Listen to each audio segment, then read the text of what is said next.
Olá, meus amigos e minhas amigas, sejam muito bem-vindos, não ao estudo de Apocalipse, nem ao estudo de Daniel, mas agora ao nosso novo estudo, até que ele venha, os ensinamentos de Jesus para o tempo do fim. O propósito desse estudo aqui é a gente trabalhar os sinais que o próprio Senhor Jesus falou a respeito da sua vinda, no Evangelho de Mateus, no capítulo 24, e também como nós devemos nos preparar para esse grande evento. Né, no capítulo 24 e no capítulo 25 de Mateus, ali no Evangelho de Mateus, Jesus ele não somente vai falar quais serão os sinais da sua vinda, mas ele também vai deixar para a gente exemplos para o nosso preparo pessoal, tá certo? Os exemplos através das parábolas. Então são 7 encontros, são 7 sextas-feiras, que sempre às 8 horas da noite, nesse horário aqui que a gente está começando esse estudo, a gente vai trabalhar cada um dos pontos que começa hoje com os sinais da volta de Jesus. Então, como de costume, antes da gente iniciar nosso estudo, a gente abre esse espaço aqui para fazer uma oração, para pedir a bênção do nosso Senhor Deus, pedir a direção do Espírito Santo. E eu gostaria, né, de abrir também para que, se alguém tiver algum pedido de oração especial que gostaria de fazer neste momento, pode ficar à vontade para abrir o microfone, tá bom? E fazer esse pedido de oração. Fiquem à vontade aí para externar o seu pedido. Se quiser também colocar pelo chat, pode colocar, tá bom? E se não quiser externar, tá no coração, Deus sabe de todas as coisas, tá bom? Eu quero pedir pelo trabalho que eu estou trabalhando, graças a Deus aí. Amém, que bom. E faz desde julho. Que bênção. Comecei, graças a Deus. Que bênção, muito bom, meu irmão. E não é de sábado. Que bom. É de segunda a sexta. E tem sido gratificante para mim e para o meu marido, que eu estou ajudando muito ele. Amém, no momento. que bênção. Que bênção. Em breve será ele também trabalhando, né? Como ele está fazendo o curso para começar a trabalhar, então está perfeito. Que bênção. Está muito bom. Eu só agradeço mesmo. Agradeço a Deus todos os dias por Deus ter me dado ele, por a Amém. gente ter feito 5 anos de casado. Que bênção. A nossa casinha, graças a Deus. É isso aí, vocês são uma bênção. Vocês são uma bênção. A gente esteve lá no casamento da Karen e do Éder, foi uma bênção. E que bom que esse casamento está prosperando. E a gente está pedindo muito a Deus pelos nossos planos, né, amor? Pelos nossos planos. E também pelo carrinho que a gente tem aí. Amém. Vamos colocar esses pedidos aqui também. É isso. No momento de oração. Obrigado, Karen. Tem alguém que tem mais algum pedido para fazer? Fique à vontade. Esse é o momento.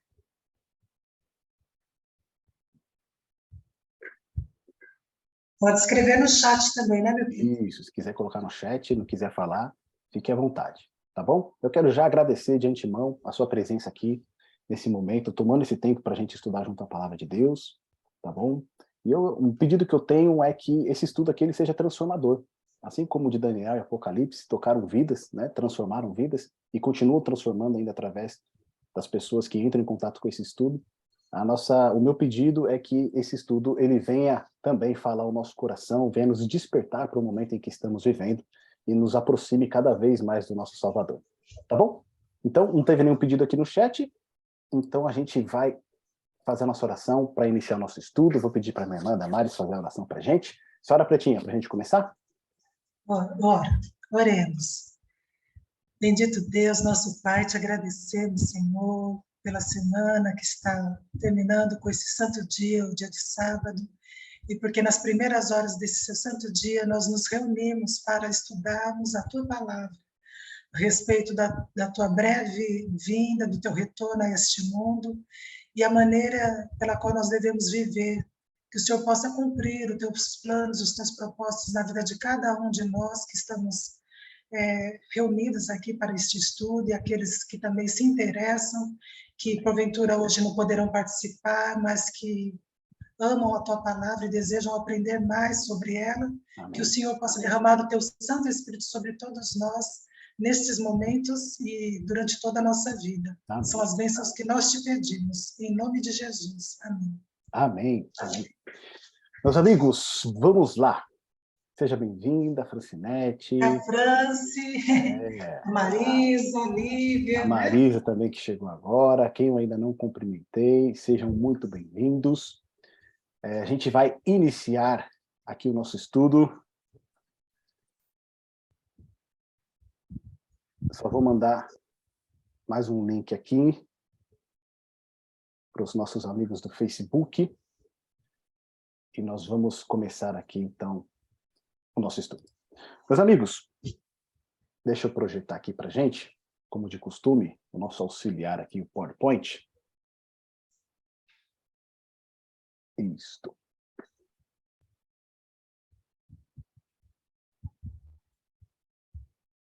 Todos estão visualizando minha tela aqui?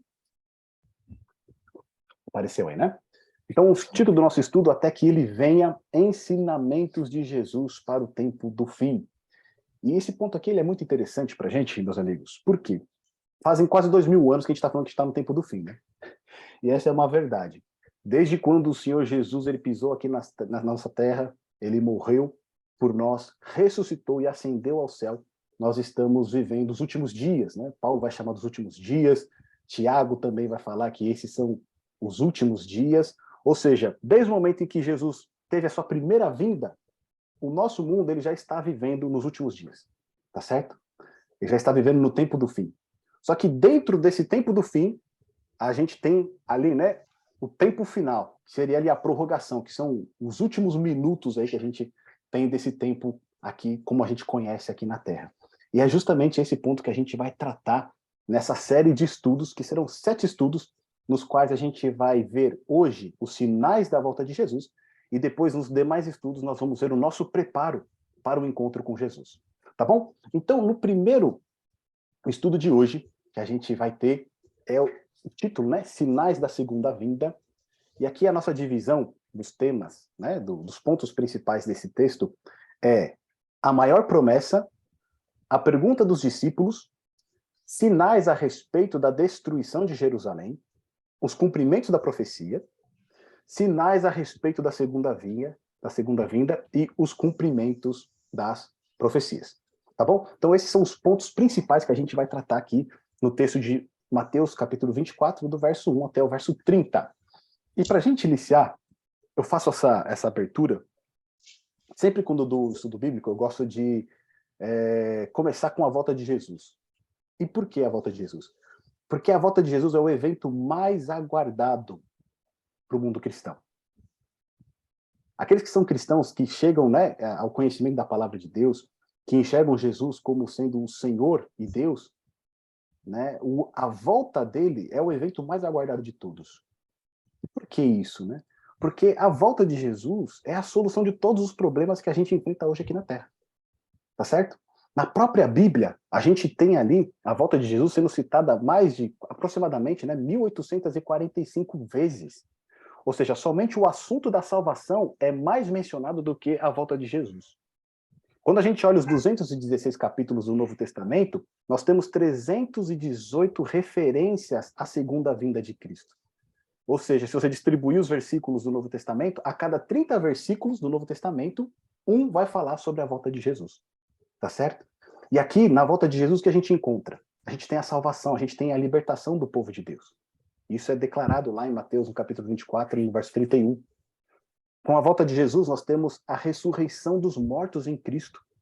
Paulo vai mencionar isso lá em 1 Tessalonicenses, no capítulo 4, no verso 14. Com a volta de Jesus, nós temos o fim do pecado, do sofrimento e da morte.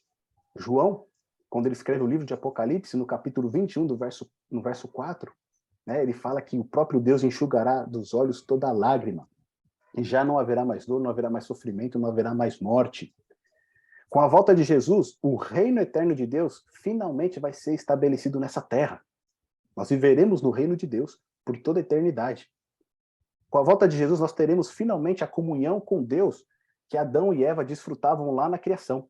Nós poderemos contemplar ele face a face. Né? Hoje, né, a gente contempla como se fosse como um espelho, Paulo vai dizer. Né? Mas na sua vinda, nós então o contemplaremos face a face. Nós veremos o Senhor como ele realmente é.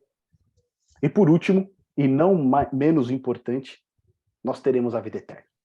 Não vai existir mais morte. né? Nós teremos de novo acesso à árvore da vida, nós de novo teremos um corpo imortal, assim como os nossos pais tiveram lá no princípio. Portanto, a volta de Jesus é a maior promessa. Essa tem que ser a nossa maior esperança, porque ela é a solução de todos os problemas, de todas as dificuldades, né? As soluções que a gente encontra hoje nesse mundo, eles são apenas paliativos. Eles vão resolver uma pequena questão e não 100%. Mas a volta de Jesus, ela resolve todos os problemas de uma maneira definitiva. Portanto, essa é a nossa maior promessa e também a nossa maior esperança. E é por isso que a gente começa esse estudo, então, falando a respeito dessa segunda vinda. Tá bom? O texto que a gente vai ler hoje, na verdade, ele não começa no capítulo 24, mas ele começa no capítulo 23.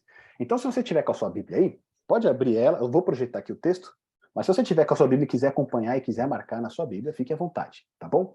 O Evangelho de Mateus, no capítulo 23, no final do capítulo 23, nós temos o verso de 36 até o verso 39, tá certo? E lá nos versos 36 a 39, a gente tem ali a última vez que Jesus ele pisa no templo. Ali ele se despede do templo, tá certo? E quando ele está saindo do templo, ele vai proferir ali algumas palavras. E lá está escrito assim: em verdade vos digo que todas estas coisas hão de vir sobre a presente geração. Jerusalém, Jerusalém, que matas os profetas e apedrejas os que te foram enviados. Quantas vezes quis eu reunir os teus filhos como a galinha ajunta os seus pintinhos debaixo das asas, e vós não o quisestes. Eis que a vossa casa vos ficará deserta. Declaro-vos, pois, que desde agora já não me vereis, até que venhais a dizer: bendito o que vem em nome do Senhor. Tá certo? Então, quando Jesus tem essa última aparição ali no templo, ele teve uma discussão ali, né, bem quente ali com os fariseus, e antes de sair do templo, ele faz menção a essas palavras, né? A vossa casa ficará deserta. Que vossa casa é essa? Ele está se referindo ao templo. Ele está dizendo que o templo em Jerusalém, ele ficará o quê? Destruído.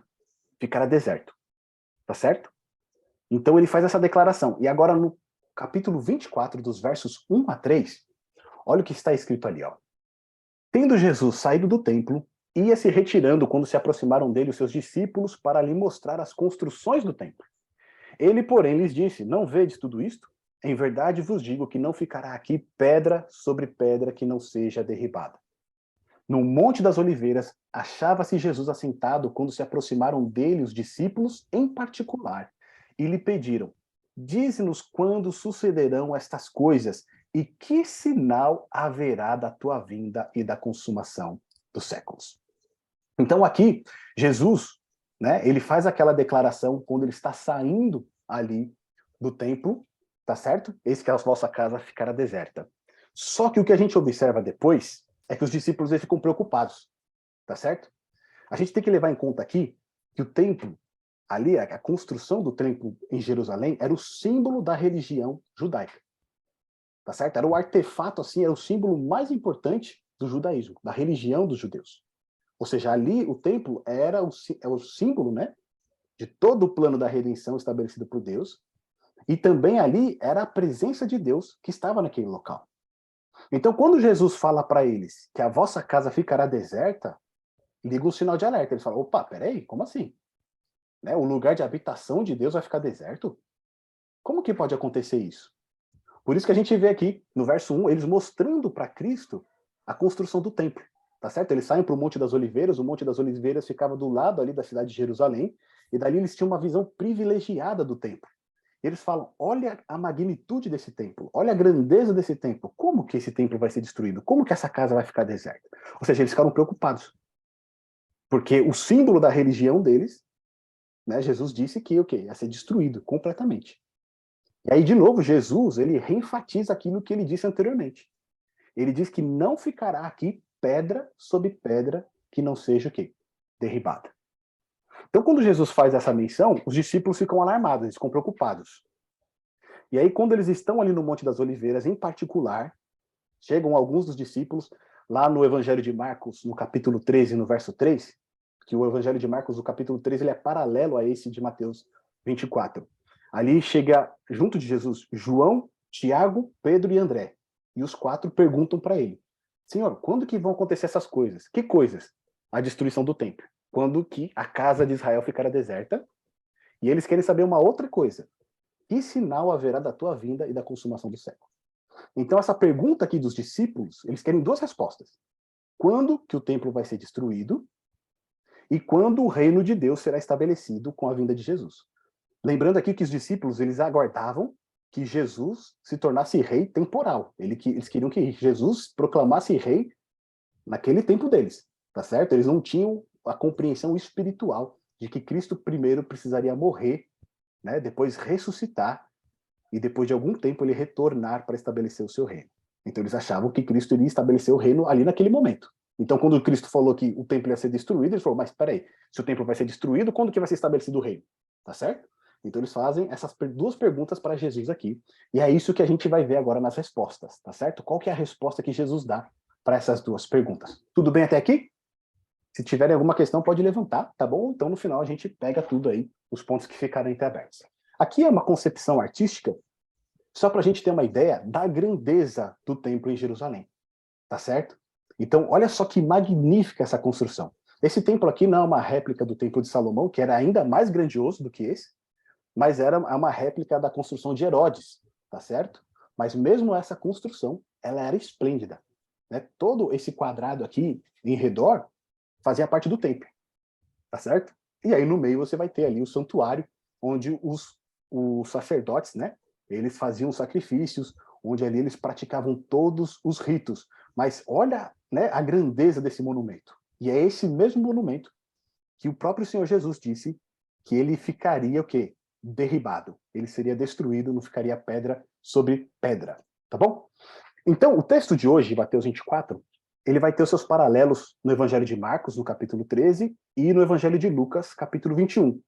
Então, eles vão trazer ali os mesmos temas, tá certo? Só que um vai acrescentar um pouco mais de informação ao outro, tá bom? Então, é sempre interessante quando a gente lê um, a gente lê os outros também, para a gente ter uma visão mais ampla ali do que cada autor ali identificou como mais importante para a gente. E avançando aqui, então vamos às respostas, tá certo? Quais seriam, então, os sinais a respeito da destruição de Jerusalém? Quando que o templo ia ser derrubado? Então Jesus agora ele vai começar a responder para os discípulos, não somente quando Jerusalém seria destruída, mas também quais seriam os sinais da sua vinda. Ele vai misturar os dois assuntos, tá bom? Então o primeiro texto que a gente tem aqui, Mateus capítulo 24, do verso 4 a 5, quem está com a Bíblia aí pode ler para a gente? Tem alguém que pode fazer essa leitura? Versos 4 e 5 do Evangelho de Mateus. Fique à vontade, tá? Pode abrir o microfone e fazer a leitura para a gente aí, quem tiver encontrado. Verso 5? 4 e 5. 4 e 5.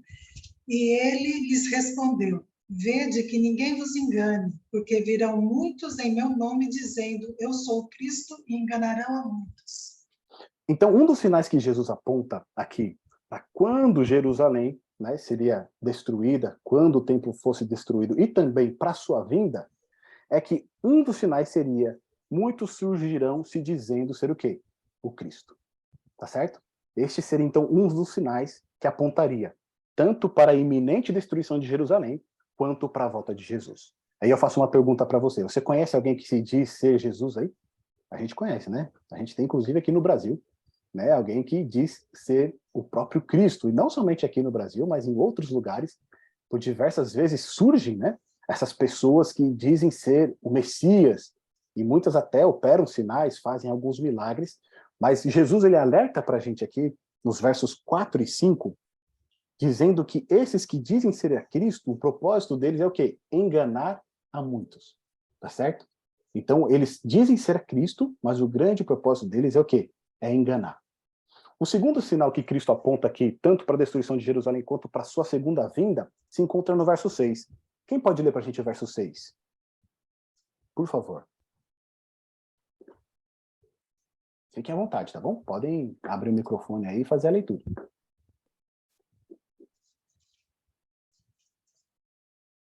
Se não tiver ninguém, eu mesmo leio para a gente, tá? Então, olha o verso 6. E certamente ouvireis falar de guerras e rumores de guerras. Vede, não vos assusteis, porque é necessário assim acontecer, mas ainda não é o fim. Então, outro ponto que Jesus relata para os discípulos como sinais da destruição de Jerusalém, da sua vinda, é o quê? Guerras e rumores de guerras. Tá certo? Então, guerras, conflitos entre nações, entre povos, e não somente os conflitos, mas também como a expectativa de conflitos, os rumores deles. Né? Esses seriam sinais muito claros a respeito da queda de Jerusalém e da volta de Jesus. Um outro ponto que ele vai trazer para a gente aqui, um terceiro sinal, está no verso 7 a 8. Lê para a gente, Pretinho, verso 7 a 8. Porquanto se levantará nação contra nação, reino contra reino, haverá fomes e terremotos em vários lugares.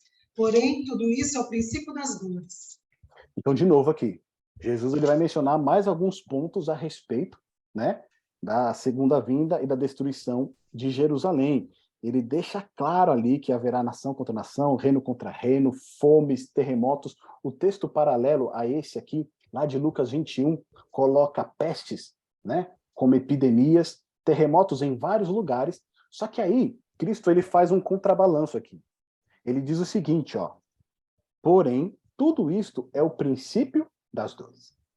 Tá certo? Então, o que Cristo aqui ele faz de uma maneira para a gente compreender esses sinais? Guerras vão haver, mas ainda não é o fim. Nação contra nação, fomes, pestes, terremotos em vários lugares vão existir. Porém, é o quê? É o princípio das dores. E que dores é essa que Cristo está falando aqui? Cristo, quando ele fala é o princípio das dores, ele está se referindo a dores de parto. Tá certo? As mamães aqui que estão participando do nosso estudo, ou que estão assistindo, sabem como é que é isso.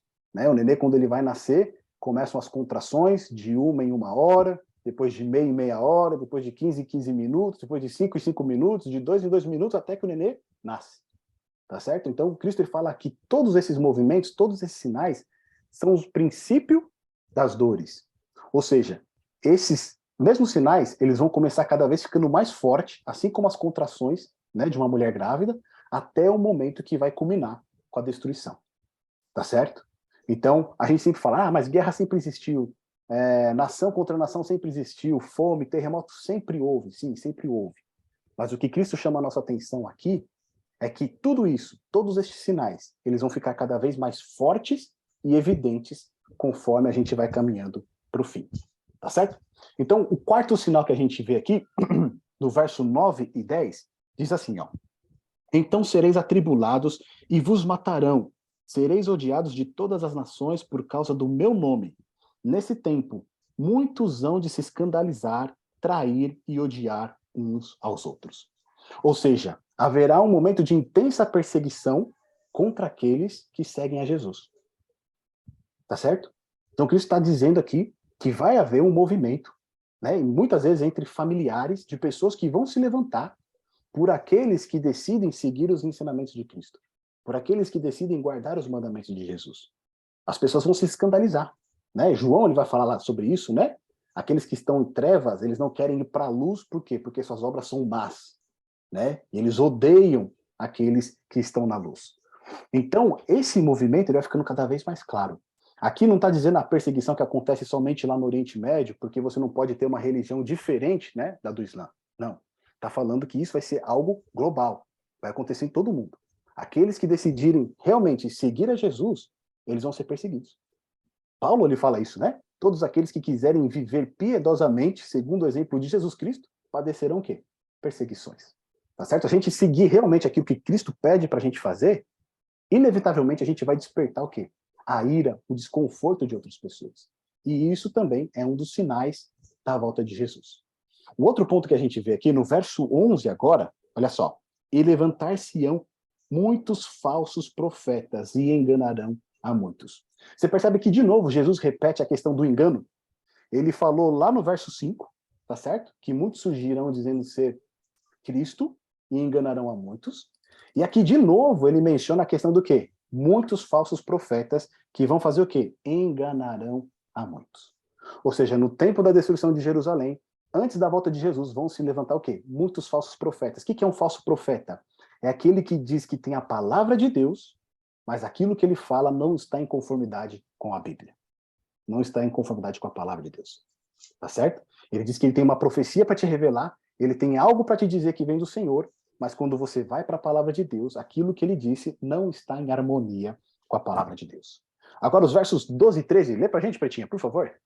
A gente não quer monopolizar, tá, meus irmãos?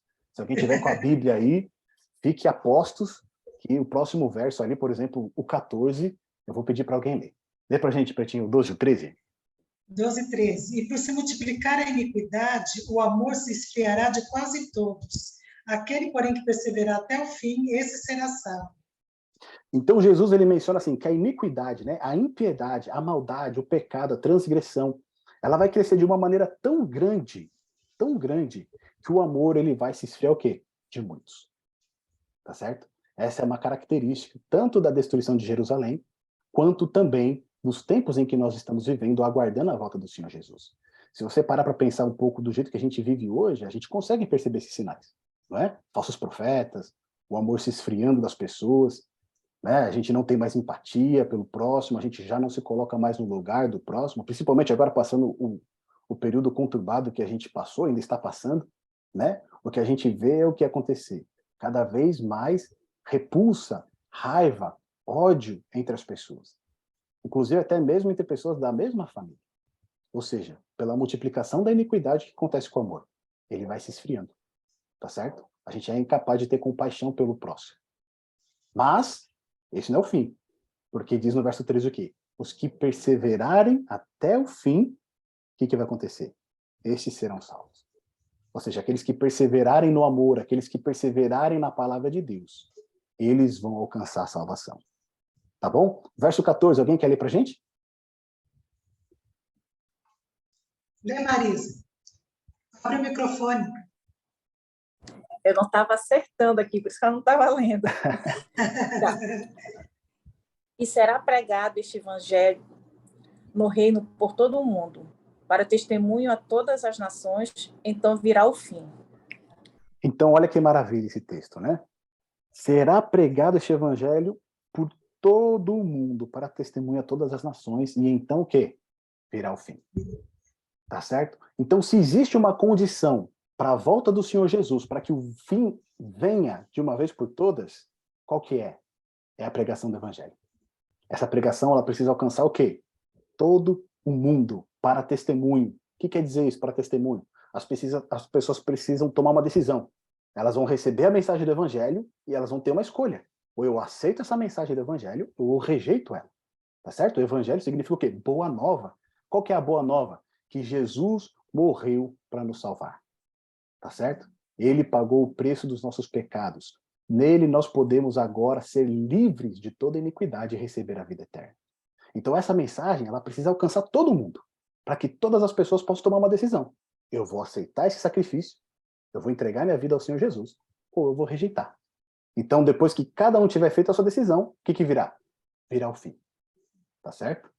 Então virá o fim. A condição para que Jesus volte, então, não só o cumprimento de todos os sinais, porque a gente já percebeu que esses sinais estão se cumprindo. Mas qual que é? A pregação do evangelho a todo mundo.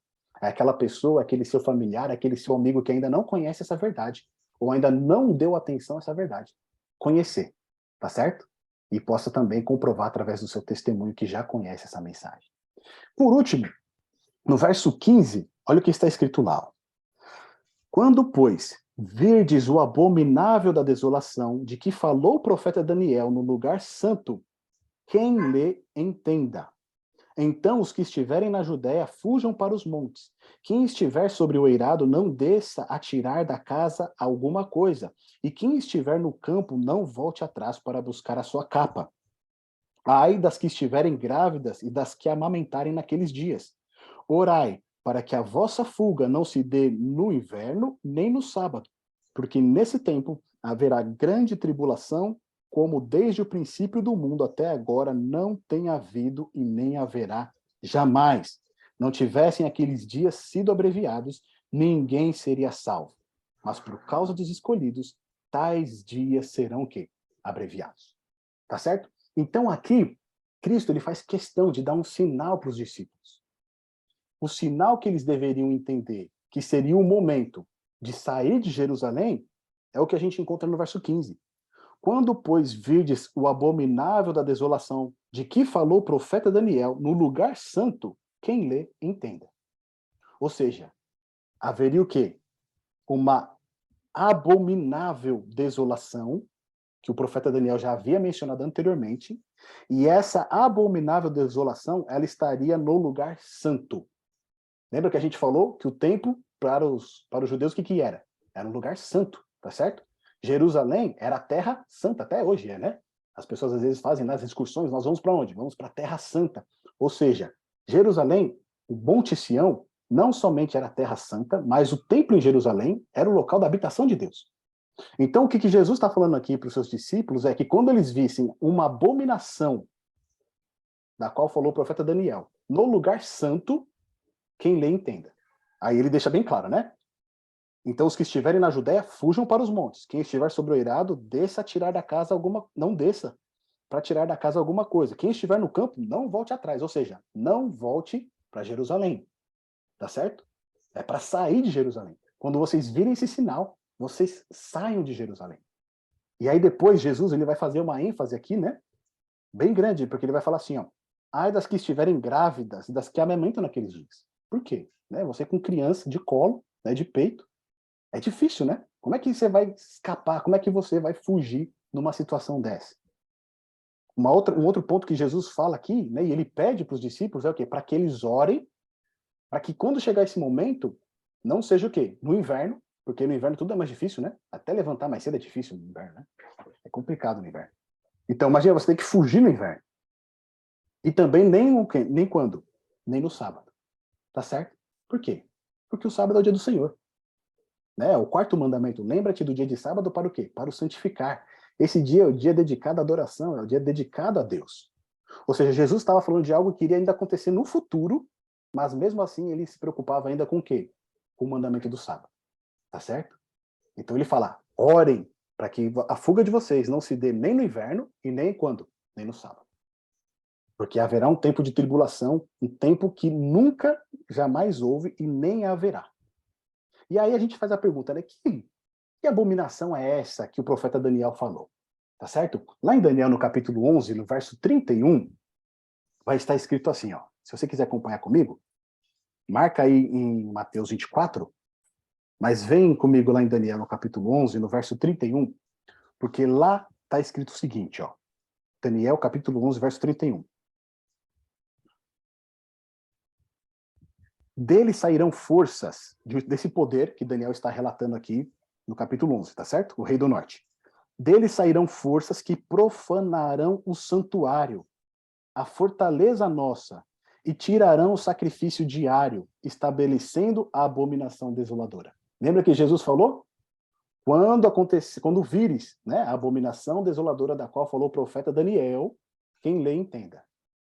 Então, quando a gente vai para a profecia de Daniel, está dizendo aqui que o rei do norte, que é um poder, tá certo? O que ele iria fazer? Ele iria profanar o santuário. Onde que estava o santuário? Em Jerusalém. Tá certo? A fortaleza nossa. E que mais ele vai falar? Tirarão o sacrifício diário, estabelecendo a abominação desoladora. O que é abominação para Deus? Abominação para Deus é tudo aquilo que é ofensivo para Deus. Tá certo? É tudo aquilo que é ofensivo para Deus. Então, a abominação aqui é o quê? Esse poder se colocando como autoridade em um local que é santo, que pertence a Deus. Jerusalém é o Monte Santo. O templo é o lugar da habitação de Deus. Então, quando este poder, ele, né, rogando para si autoridade maior do que Deus, se colocasse com autoridade no local que pertence a Deus, esse era o sinal para que os discípulos deixassem Jerusalém. No Evangelho de Lucas, no capítulo 21, verso 10, isso vai ficar ainda mais claro para a gente, porque Lucas ali, ele traz, né, uma tradução um pouco melhor para nós. Olha só o que está escrito lá, olha, deixa eu ver o texto aqui, Daniel 9, 27 também fala do assolador, referente a 70 semanas para o povo judeu, exatamente. Que, né, no nosso estudo lá de Daniel, no capítulo 9, a gente viu, né, que justamente foi o Império Romano, né, nessas 70 semanas aí que assolou o povo. Muito bem colocado aqui pela Damares. Então, olha lá o que está escrito em Lucas 21, no verso 20. Quem puder, pode ler para a gente, por favor. Quem encontrou aí rapidinho, pode fazer essa leitura de Lucas capítulo 21, no verso 20. Ali vocês vão ver que Lucas, né, ele vai usar um termo muito mais claro ainda que os discípulos também compreenderam naquela época. Então, quem encontrou pode ler, por favor.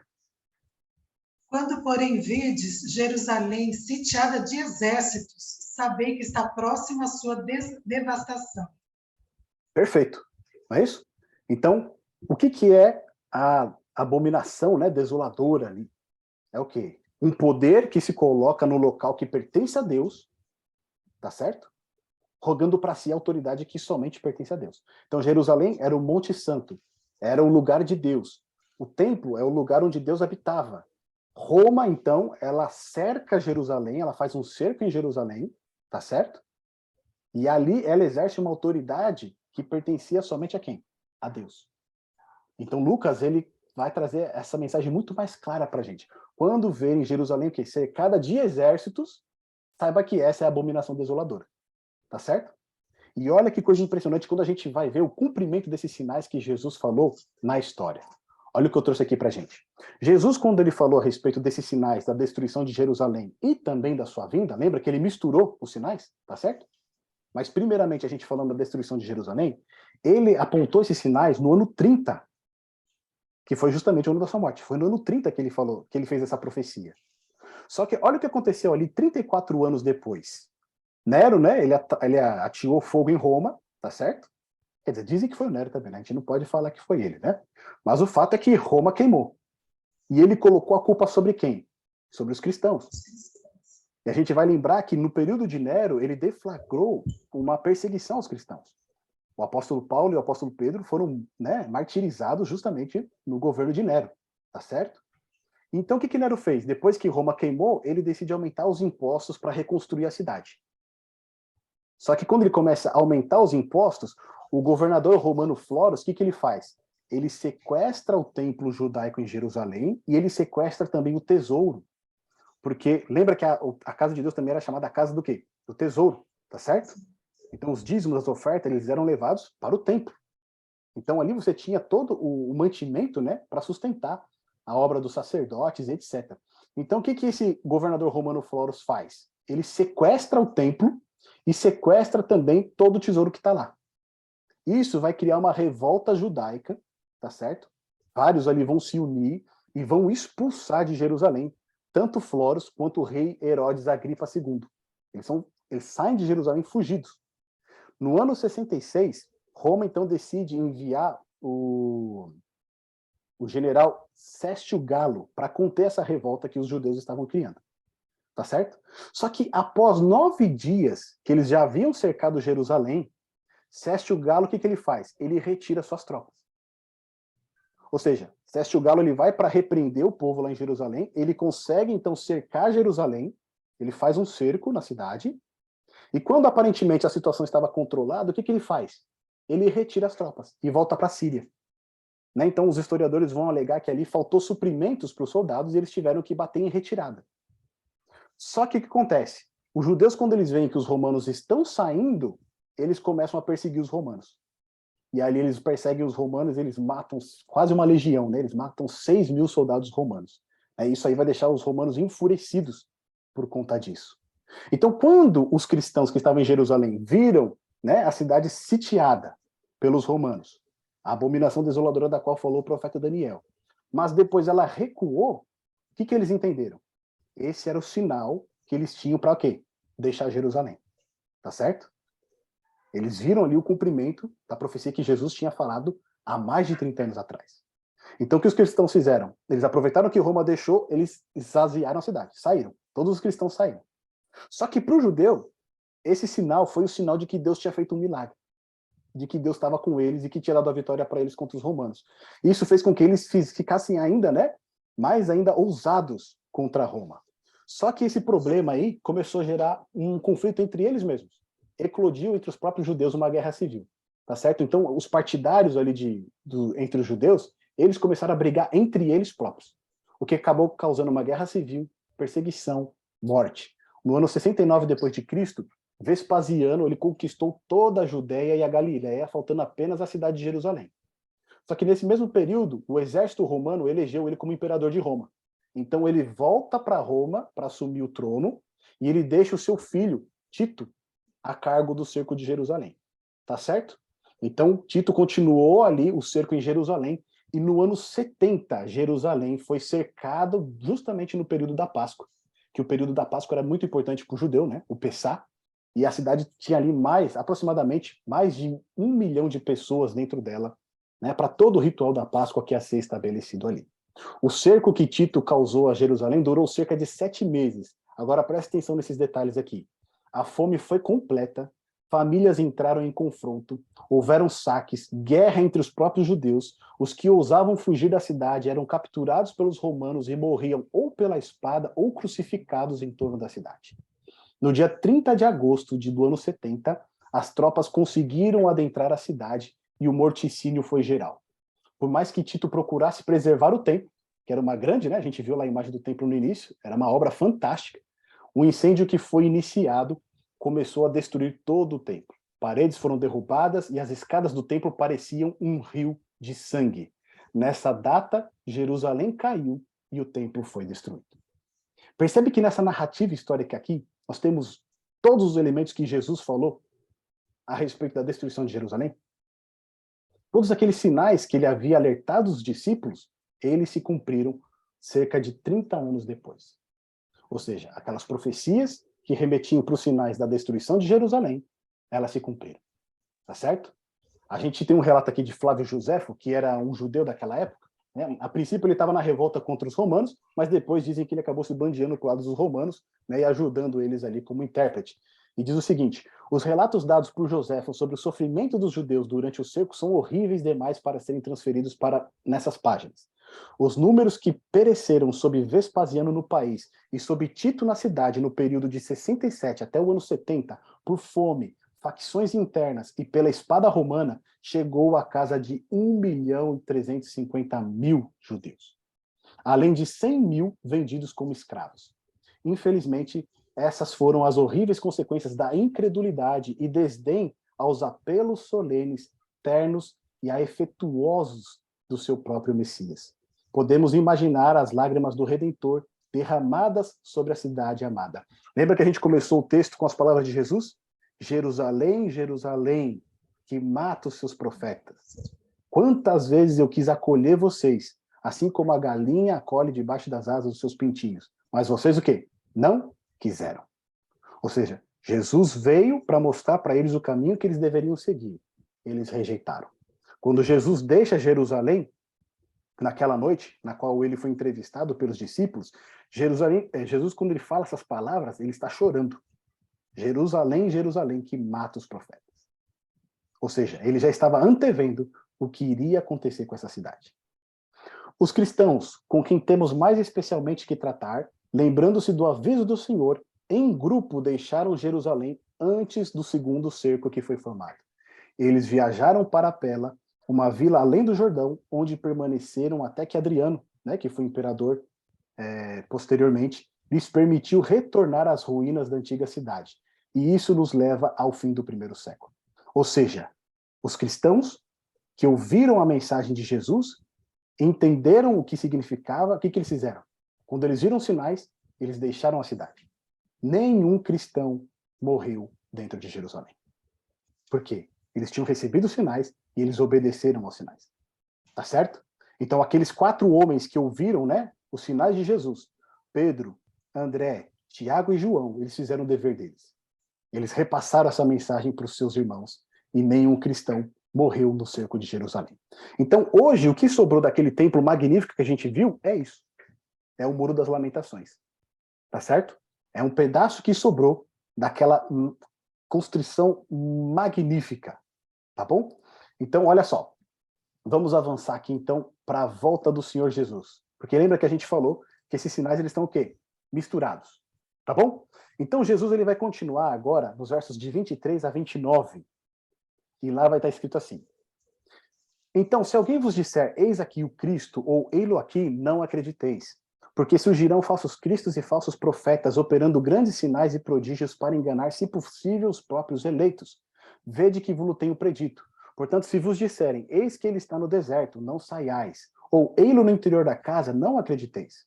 Porque assim como o relâmpago sai do oriente e se mostra até no ocidente, assim há de ser a vinda do Filho do Homem. Onde estiver o cadáver, aí se ajuntarão os abutres. Logo em seguida, a tribulação daqueles dias, o sol escurecerá, a lua não dará sua claridade, e as estrelas cairão do firmamento, e os poderes do céu serão abalados. Então aparecerá no céu o sinal do Filho do Homem. Todos os povos da terra se lamentarão e verão o Filho do Homem vindo sobre as nuvens do céu, com poder e muita glória. Então Jesus ele faz toda aquela descrição dos sinais que apontavam, e a gente vai ver que aqui ele retoma de novo um ponto que ele tinha iniciado lá atrás. Lembra que ele falou que surgiriam muitos falsos cristos e enganarão a muitos? Aqui no verso 23, ele retoma esse assunto de novo. Então, se alguém vos disser, eis aqui o Cristo, ou ei-lo aqui, não acrediteis.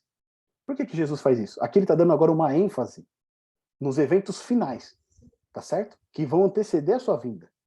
E o que vai acontecer antes da sua vinda? Olha só. A gente viu lá que no verso 4 e 5, Jesus ele começa apontando sinais, tanto da destruição de Jerusalém quanto da sua vinda, dizendo que iriam surgir o quê? Muitos falsos cristos. Aí ele enumera uma série de sinais que nós já vimos, e depois lá no verso 23 ele vai retomar o assunto do quê? Dos falsos cristos. Tá certo? Então o que Jesus está fazendo aqui? Ele está fazendo uma marcação. Ele fala, todos esses sinais vão acontecer na destruição de Jerusalém e antes da minha vinda. Mas em especial, antes da minha vinda vai acontecer isso. Tá certo? E é o verso 23 em diante. Então o que a gente viu lá no verso 23? Que surgirão o quê? Então, se alguém vos disser, eis aqui o Cristo, ou ei-lo ali, não acrediteis. No verso 24, o que vai falar pra gente? Quem pode ler Mateus, capítulo 24, verso 24, por gentileza?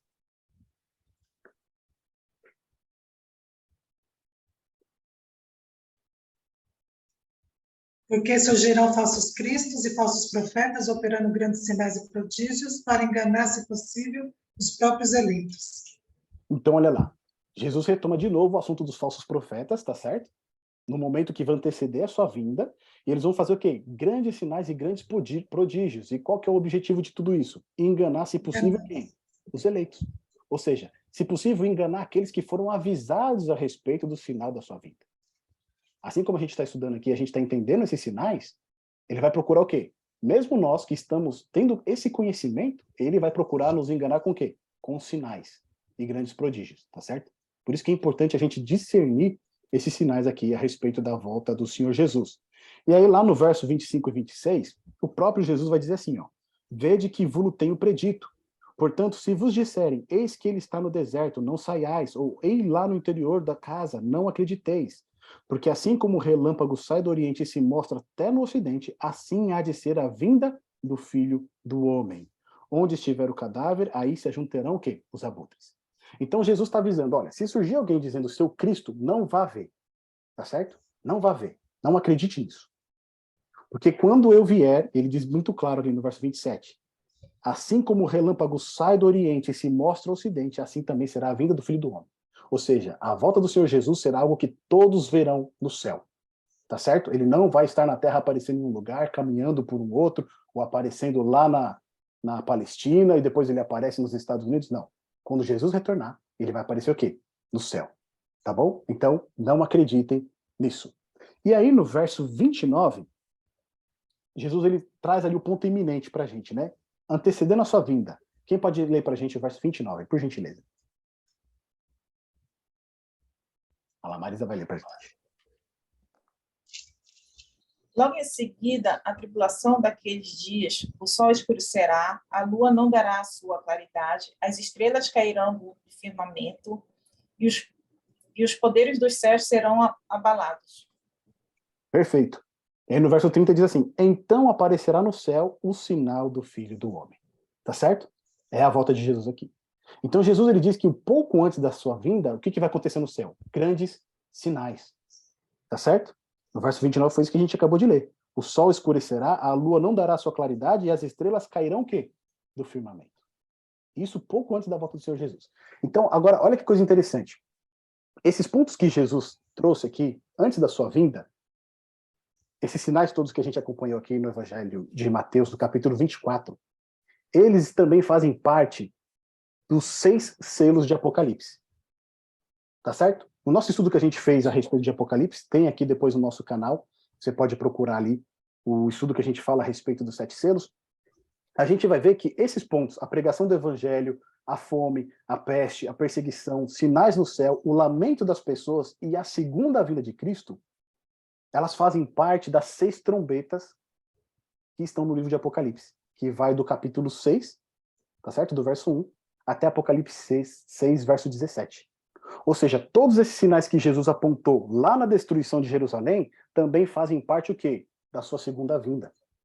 A gente consegue, né, perceber isso acontecendo aqui.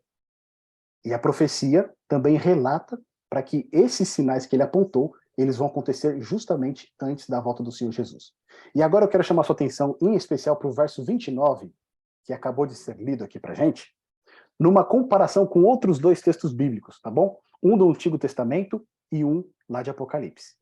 Em Joel, no capítulo 2, no verso 10, 11, o profeta, ele escrevendo a respeito do dia do Senhor, ele disse o seguinte: diante deles treme a terra, e os céus se abalam, o sol e a lua se escurecem, e as estrelas retiram seu resplendor.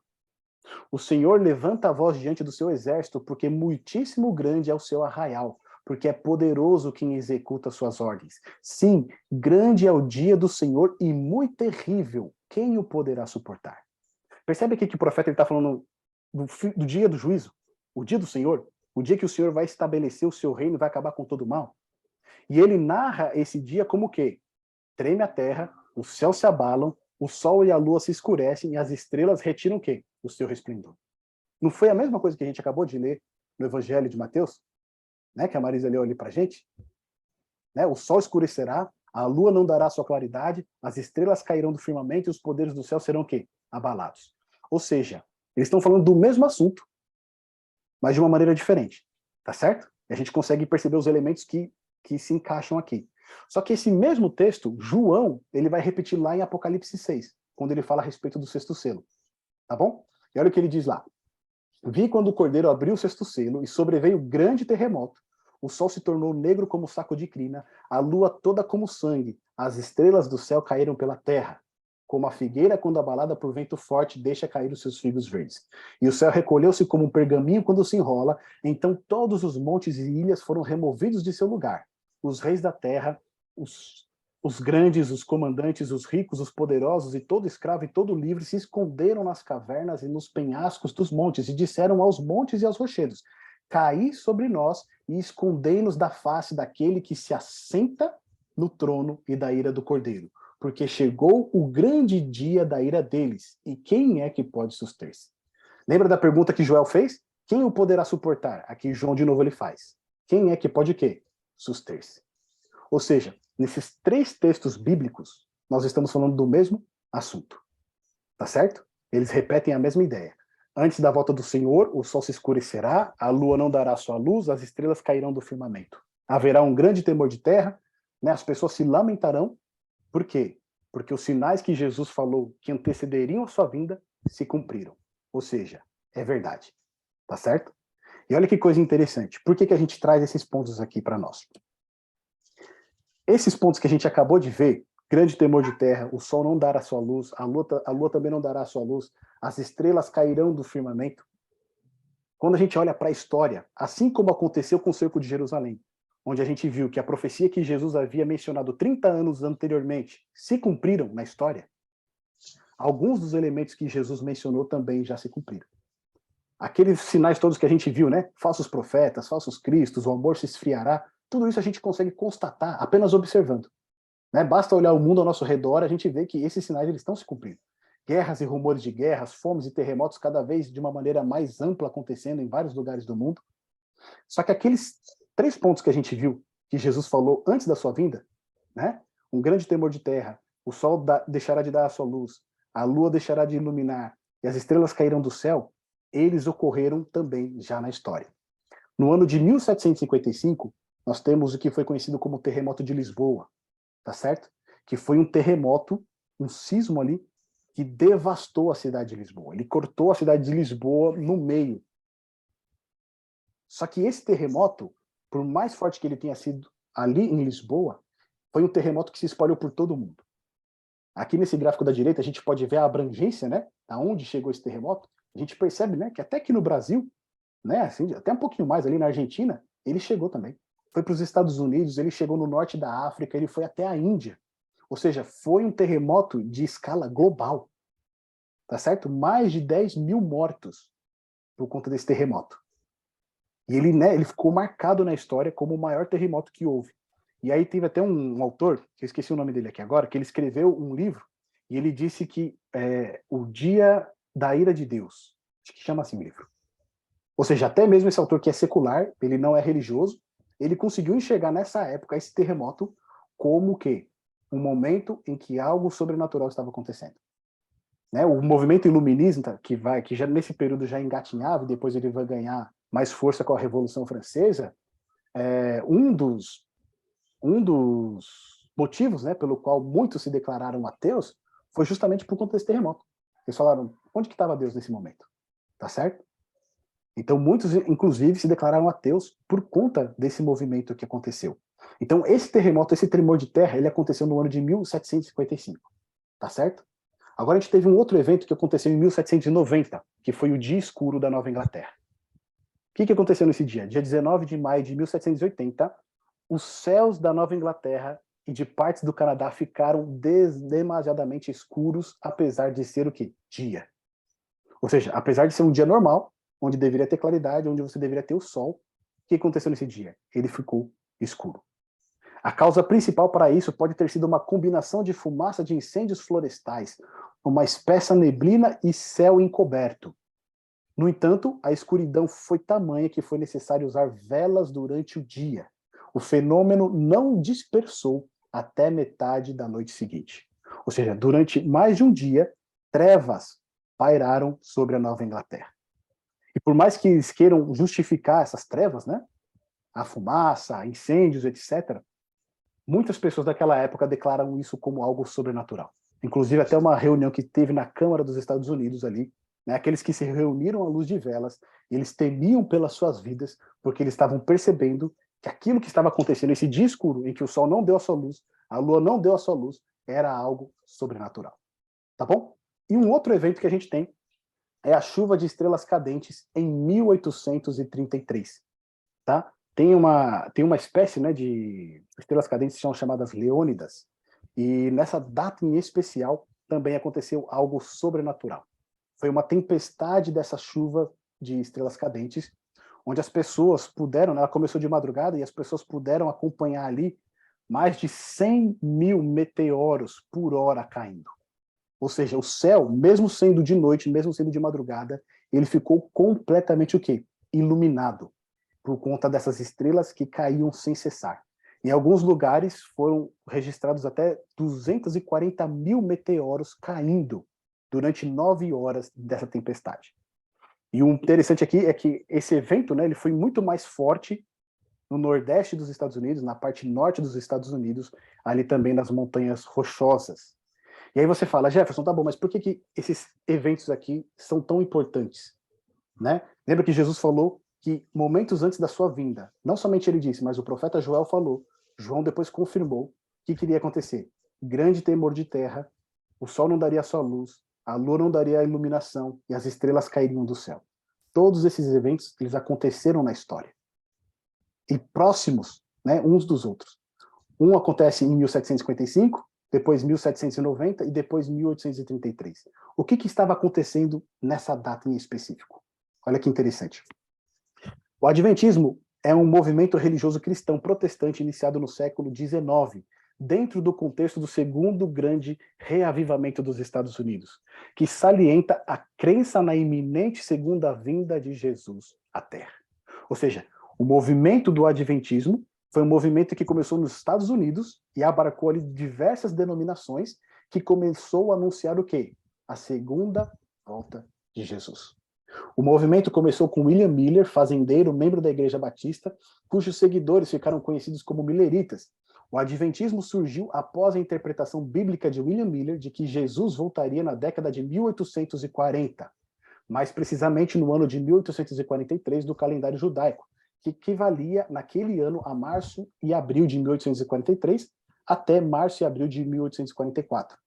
Miller chegou a esta conclusão interpretando a profecia de Daniel, capítulo 8, verso 14, até 2.300 tardes e manhãs, e o santuário será purificado. Entendendo que no final dessa data ocorreria a volta literal de Jesus. Isso porque ele e teólogos de sua época enxergavam a terra como sendo santuário, ao comparar Jesus como o cordeiro que sai de sua casa no céu para morrer no santuário da terra, sendo a volta de Jesus a purificação da terra com fogo e o cumprimento dessa profecia. Tá certo? Os adventistas não eram, até então, um título de uma denominação religiosa, mas grupo de várias denominações como batistas, metodistas, Conexão Cristã e entre outras, que professavam naquele tempo a proximidade da volta de Jesus, unindo-se ao pregador William Miller. Ou seja, no mesmo período em que esses cumprimentos proféticos começam a acontecer, e declaram que Jesus está perto de retornar, surge então o movimento do adventismo nos Estados Unidos, proclamando o quê? A segunda volta de Jesus. Tá certo? Ou seja, os cumprimentos da profecia que Jesus falava que apontava para a sua vinda vão culminar no quê? Num movimento que engloba várias denominações, e todas elas com uma única mensagem. Qual é? Jesus está voltando. É lógico que, né, William Miller aqui, Guilherme Miller, ele errou o evento. Ele esperava que Jesus voltasse em 1844. Nós estamos até aqui agora, ou seja, Jesus não voltou. Nos estudos de Daniel e Apocalipse que nós temos no nosso canal, a gente tem a explicação desse evento, né, onde a purificação do santuário, que Guilherme Miller achava que era a volta de Jesus, na realidade é o início do juízo celestial. É o início do juízo final. Tá bom? Se você quiser mais detalhes, nós temos todos estes estudos no nosso canal, no livro de Daniel e também de Apocalipse. Ou seja, em 1844 não era a volta de Jesus, mas era o início do juízo final. Quando esse juízo terminar, então Jesus o quê? Voltará. Se os sinais que ele apontava para a sua vinda já se cumpriram, e assim como os sinais que ele apontava para a queda de Jerusalém ocorreram como ele disse que iria ocorrer, e esses sinais a respeito da sua segunda vinda também já se cumpriram, nós podemos crer que nós estamos muito perto dessa data. Conforme eu disse a princípio, não sabemos o quanto perto nós estamos. Porque desde o momento em que Jesus pisou nessa terra, morreu na cruz e subiu ao céu, nós estamos nos últimos dias. Mas nós podemos entender que nós estamos bem na parte final desses últimos dias. E muito em breve, Jesus irá retornar. No texto de Lucas, capítulo 21, verso 28, Jesus ele diz o seguinte: ora, quando essas coisas começarem a acontecer, olhai para cima e levantai as vossas cabeças, porque a vossa redenção está próxima. Ou seja, a volta do nosso Salvador, ela está mais perto do que nunca. Todos os sinais foram colocados diante de nós. Muitos já se cumpriram, alguns ainda vão se cumprir. Mas nós estamos sendo avisados a respeito destes sinais e podemos comprovar que estamos muito perto. No cerco de Jerusalém, meus amigos, mais de 1 milhão de judeus morreram. Por quê? Eles não deram importância para estes sinais. Se eles tivessem dado atenção devida, assim como os cristãos deram, eles teriam escapado com vida. Hoje, nós não estamos mais falando de um cerco de Jerusalém, mas nós estamos falando de um mundo com mais de 7 bilhões de pessoas. Essas pessoas, elas precisam saber que a volta de Jesus está muito perto, para que elas não pereçam, assim como os judeus do primeiro século pereceram. Tá bom, meus amigos? Aqui, então, a gente finaliza esse estudo com essa imagem esplêndida, que é a nossa maior promessa. A volta do Senhor Jesus no céu, junto com os seus anjos, os mortos ressuscitando e os salvos, aqueles que permaneceram vivos, sendo transformados para encontrar com o seu Salvador. Essa é a nossa maior promessa e essa também deve ser a nossa maior esperança. Que de hoje em diante, a volta do Senhor Jesus seja o maior objetivo da sua vida. Tá bom? Então, esse nosso estudo aqui, a gente falou a respeito destes sinais e aqui depois a gente, só compartilhando com vocês, na próxima sexta-feira, a gente vai tratar a respeito da vigilância e juízo. Daqui em diante, agora, a gente vai falar como a gente se prepara para a volta do Senhor Jesus. Tá bom? Nós já temos os sinais, nós já sabemos como vai ser. Agora nós precisamos perguntar, tá bom, eu sei que está perto, mas o que eu faço agora? É justamente sobre esses pontos que a gente vai tratar nos próximos estudos. Como nos preparar para a volta do Senhor Jesus. Eu abro esse momento aqui para vocês fazerem suas considerações, para vocês fazerem seus comentários, tirarem suas dúvidas, Aqueles que precisarem sair, por favor, fiquem à vontade. Muito obrigado aí pela participação de vocês nestes momentos. Ó, tem bastante gente aqui, eu estava passando aqui, eu nem vi a pessoa que estava aqui. A Riene está aqui. Perguntas, né? Quem tiver alguma dúvida, alguma questão, às vezes algum comentário que tenha ouvido, bíblico ou não, né? Ou não sabe se tem fundamentação. É bom aproveitar esse momento, né? Eu queria só comentar, como você falou do relâmpago, né? Um dos sinais que Jesus coloca ali, ele coloca o modo, né? Como ele virá. Então, com alarido, com anjos, com trombetas, como um relâmpago, todos enxergam, né? Sim. Então, isso aí já rebate algumas teorias aí, que entrou em algumas igrejas, né, cristãs, dizendo de arrebatamento secreto, né, de que Jesus vai voltar de forma espiritual, Sim. quando a Bíblia é clara, né, em dizer que é um acontecimento literal. Né? Inclusive, quando fala lá do relâmpago, né, eu coloquei aqui do ladinho, né, Apocalipse 1:7, que diz lá, né, todo olho verá. Né? Então, assim, é bom a gente marcar essas passagens, assim, né, do que a Bíblia fala, porque hoje em dia, né, nossos olhos, nossos sentidos podem ser enganados, né? Há muitos argumentos contrários ao que a palavra de Deus diz. Então, é bom a gente estar fundamentado, né? Verdade. E esse ponto a gente vai discutir no nosso último encontro, que é realmente a volta de Jesus, né? Como que ela vai ser. Aqui a gente só deu uma pincelada, mas esse ponto que a Damares colocou, ele é muito importante, porque muitos acreditam até que Jesus já está entre nós, né? Mas ele ainda não foi revelado, né? A tal parousia. Mas ali Jesus ele deixa bem claro, no contexto de engano. Ele fala, ó, não sejam o quê? Enganados. Né? Então isso é bastante importante a gente atentar para as palavras do Salvador. Fiquem à vontade, tá, meus amigos? Se quiser fazer um comentário, o Rosa aí também, o Éder, fiquem à vontade. Se tiverem alguma dúvida, fiquem à vontade aí para colocar ela aqui para a gente.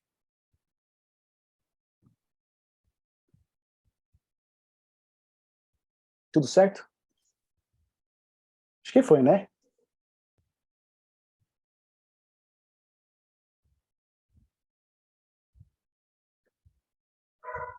Fala aí, Rosa. Nem no chat? Só agradecer mesmo. Agradecer, e também eu acho que esse lance de profecia, eu acho que sempre, durante toda a história, você vai ver pessoas que sabiam que Deus falava, mas que eles não davam importância. Acho que desde a época do Êxodo, quando Deus falava, até nos primogênitos, né, quando vai ter a primeira Páscoa ali, a gente não sabe quem marcou ou não a casa de fato, quem obedeceu, quem talvez tenha, talvez até deixado morrer o primogênito porque não obedeceu. Até o contrário, talvez egípcios tivessem desejado marcar a casa até por ouvir aquilo que Deus estava fazendo, né, das pragas que estavam acontecendo. Então isso acho que é sempre lembrar, um alerta mesmo para a gente, até as duas partes, né? Como você está falando aí e passando o estudo, por exemplo, Ezequiel 33, ele também vai falar, olha, se você sabe que vem a espada e você não dá por aviso, isso vai ser cobrado de você. Então, da mesma maneira como a gente está conversando aqui, você passou aí um estudo, o quanto é importante você repassar isso para as pessoas. Porque se alguém não souber, porque você não deu por avisado, é uma coisa que é cobrado de você, né? E vice-versa, né? Então, eu acho importante, acho interessante você continuar esse estudo e te agradecer, cara, por chamar aí, então aí junto. Valeu, Rosa. Eu fiz a minha parte, né, Rosa? Eu já te avisei aí, né? Por mais que você já sabia, isso aí. mas eu já avisei, já, né? Já me livrei dessa culpa aí. Ezequiel 33, é bom marcar aí quem... 33:16, né? É isso? Todo esse início de capítulo ele fala, né, das obrigações dos atalaias, né? É verdade. Exato. Os arautos de Deus, né? E até por conta, assim, não de apenas você escapar do aspecto negativo, né? Que nem, por exemplo, Jerusalém foi destruída, as pessoas morreram, mais de 1 milhão de pessoas morreram lá, né? Sangue foi derramado. Elas poderiam ter sido salvas? Poderiam, né? Mas quando a gente fala desse aspecto da volta de Jesus, não é somente fugir da condenação ou da destruição, mas é entrar na glória, né? É você ter uma vida eterna, você ser regenerado, você ser transformado, você ser liberto de todo pecado, de todo mal, né? Você rever os seus amigos, os seus familiares que já morreram, ou seja, é algo muito esplêndido, né? É você contemplar Jesus face a face. Ou seja, se isso não despertar as pessoas para algo muito melhor, falar assim, não, eu quero isso, eu tenho vontade, né? Eu quero estar com Sim. Jesus, eu quero viver com Ele, eu quero ter uma vida eterna junto dos meus familiares, junto dos meus amigos. E isso não nos levar a proclamar essa mensagem, possivelmente a ameaça também não vai, né, mover os corações, né? Então essa mensagem ela é muito bonita, muitas vezes as pessoas colocam essa mensagem como condenação, né? Ah, não vai aceitar, você vai morrer, você vai para o inferno. Mas, gente, a gente tem um inferno a evitar e um céu a ganhar, né? E o céu a ganhar é muito melhor do que o inferno, né? Então você explorar essa questão, apresentar isso que muitas vezes as pessoas, né, não sabem, né? Por exemplo, eu tenho pessoas aí que creem de maneira diferente, creem que a pessoa continua vivendo após a morte. E aí a pessoa querida morre e a pessoa não tem consolo nenhum, né? Ela continua vivendo naquele luto. E aí você fala assim, poxa, mas se ela acredita ainda que a pessoa está vivendo após a morte, que consolo é esse, então, de crer que a pessoa continua viva ainda? Sendo que ela mesma não consegue ter esse consolo, não é? Ou seja, então a gente percebe que, assim, as verdades bíblicas a respeito da volta de Jesus, elas são grandiosas, né? E é isso que deve mover o nosso coração e a nossa missão de anunciar isso para as pessoas que ainda não conhecem. É que sempre vai ter esses dois lados mesmo. É verdade. Acho que Paulo fala assim, olha, eu posso pregar o evangelho porque é uma obrigação minha, eu tenho que pregar, ou eu posso pregar porque eu amo, né? É, Posso pregar porque eu tenho desejo de pregar. Acho que sempre vai ter momentos da nossa vida que a gente pode estar fazendo por um caminho ou para o outro. E isso é claro verdade. que, e claro que se você for sempre pela sua paixão a Deus, a Cristo, vai ser sempre um caminho melhor. Mas os dois lados eu acho que eles são importantes para sempre dar uma empurrada na gente também, né? Que às vezes a Com gente certeza. Às vezes dá tem que ser uma, obrigação, né? que senão às vezes não vai mesmo, né? Mas claro, assim, se escolher outro caminho é melhor, né? Bem melhor. O caminho do relacionamento com Deus, o caminho da comunhão mesmo, da comunhão com os irmãos, é, de realmente ter uma vida assim espiritual com as pessoas, isso é bacana, né? O Com Ross, certeza. deixa eu te falar uma coisa. Nos nossos estudos anteriores de Daniel e Apocalipse, a gente tinha um amigo nosso aqui, a gente tem um amigo nosso, que é o Pedrão. É o Pedrão Komatsu. Ele era japonês também. Aí ele não está participando agora dos estudos, mas agora você também está cumprindo aí o papel dele, né? Para dar uma Representando, né? diversificada aí, né? Já que o Pedrão não pôde É. vir, você já está ingressando aí nos nossos estudos aí para completar aí nosso time étnico aí dos estudos. Obrigado, viu, Ross, por ter dedicado esse tempo aí para estar com a gente, a todos que participaram também, que estiveram aqui com a gente. Já estão vendo que a gente está jogando conversa fora, já estão saindo já. Tá bom, gente? Fiquem à vontade aí para sair. Foi um prazer. A gente se vê na próxima sexta-feira, às 8 horas, para a gente continuar esse estudo, dessa vez falando sobre a vigilância e sobre o juízo. Tá bom? Pretinha, vamos encerrar com uma oração, só para a gente despedir aqui? Você ora para a gente? Vamos orar. Querido Pai, obrigado por esses momentos que podemos abrir a Tua Palavra. Te agradecemos também, Senhor, porque ainda gozamos de liberdade para fazer assim. Obrigada, Senhor, por essas pessoas reunidas em vários pontos desse país. Que o Senhor possa abençoar a todos neste Teu santo dia, que possamos ter um sábado agradável, Senhor.